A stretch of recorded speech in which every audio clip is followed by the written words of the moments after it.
মাঝে মাঝে মনের ভেতর প্রশ্ন জাগে, এই মাইয়াটা এত পাজি কেন? পাজির একটা লিমিট আছে, কিন্তু এই মায়ার তো কোনো লিমিটই নাই। কথায় কথায় খালি শাসন। আর এই মেয়েটা আমার মায়ের বান্ধবীর মেয়ে। যখন ওর 2 বছর বয়স তখন ওর মা মারা যায়। আমার মা ওকে আমাদের বাড়িতে নিয়ে আসে।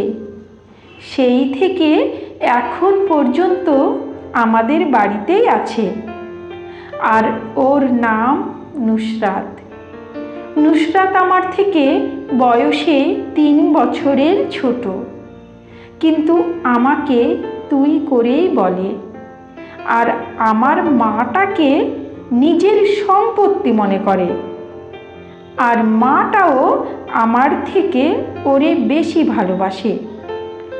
নুসরাত বলল, কিরে কই যাস? মরতে যাবি? না, আমি এত তাড়াতাড়ি মরলে তো তুই পুরোটাই বাদর হয়ে যাবি, কারণ মা তো আর তোকে কিছু বলে না, তাই যা বলার আমাকেই বলতে হয়।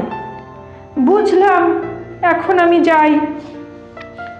আমি কি তোকে আটকে রাখছি নাকি? তবে কই যাবি জানলে আর মার কাছে বিচার দেওয়া লাগতো না। নুসরাত বলল, বুঝতে পারছি, সব সোজাভাবে বললেই পারিস, যাইতে দিবি না।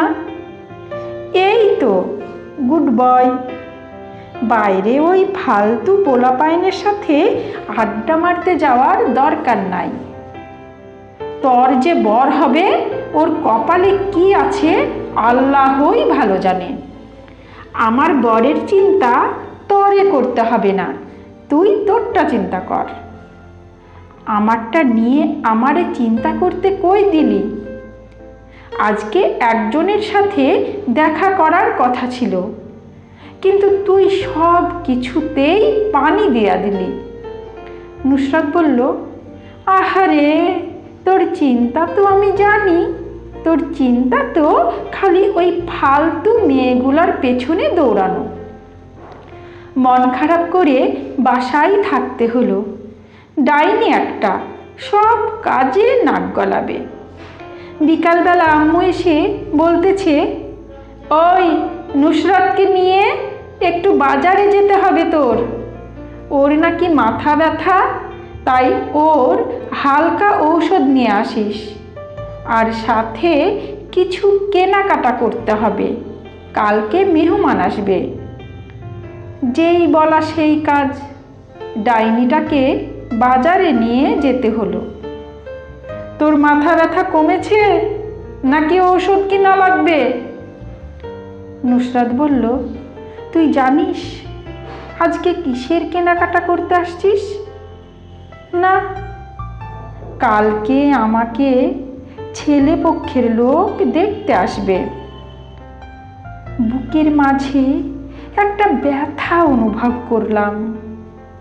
তারপরেও হাসি দিয়া বললাম, ভালো তো, আমারে আর জ্বালাইতে পারবি না, তোর বরকে জ্বালাবি। সত্যি তোকে অনেক জ্বালাই আমি, নুসরাত বলল। আমি আর কথা বলতে পারলাম না। কেনাকাটা শেষ করে দ্রুত বাড়িতে ফিরলাম। তারপরের দিন ছেলেপক্ষের লোক নুসরাতকে দেখতে আসলো। তাদের নুসরাতকে দেখে মোটামুটি পছন্দও হয়ে গেল। তারা পাকা কথা বলার জন্য তারিখ জানতে চেয়ে চলে গেল। তারপর নুসরাত আমার সামনে এসে হাজির। আমার গালে একটা আঘাত এবং কানে একটা জোরে আওয়াজ পেলাম। বুঝলাম চড় খাইছি। আর এই চড়টা নুসরাতই দিছে। চড় মারলি কেন? গাধা একটা, বলে কাঁদতে কাঁদতে নুসরাত চলে গেল।